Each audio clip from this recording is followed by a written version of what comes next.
When the caulk comes out of the tube, sometimes it's in perfect shape and you don't have to do anything to it. Sometimes you need to finish it a little bit more. See how it's bumpy back there? So then what you want to do is take your finger and come along and tool it. And you got this leftover caulk. We're going to go cheap route here. And then, actually, I might want this a little bit drier, and then clean it up.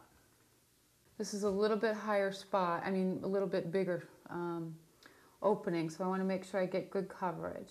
And it's really kind of like frosting or toothpaste, it's just, you just want to make sure you're getting, what we're sort of looking for is an angle to bridge the vertical and horizontal. Sometimes you do a spot and you get a big glom of caulk, and you'll have a spot, like when we go over here, you'll have a spot where you may not even use the caulk on maybe you're going to use your finger and you're going to schmodge it in and then you're going to rag it. So you'll find ways to use the caulk so that you get the most benefit out of it.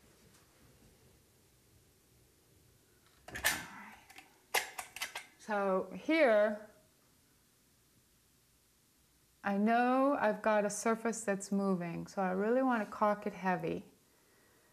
And I'm tooling it off. But I really want it to be that big triangle. And here, we have to paint.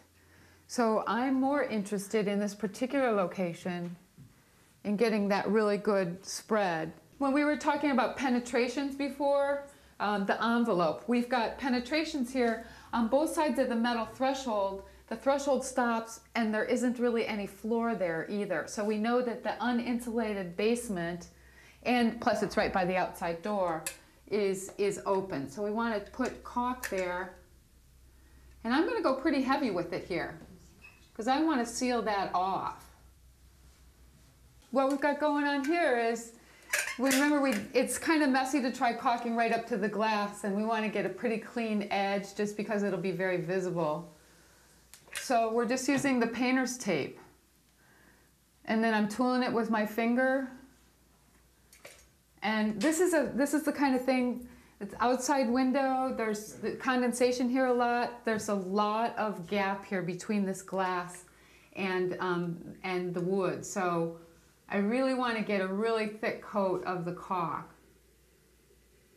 If it looks smooth, then that's going to mean that there's no gap. And that's all there is to it. And with practice, you'll find if you've got just the right cut and just the right angle and you haven't had too much coffee or something, you can get a good bead and you don't need to tool.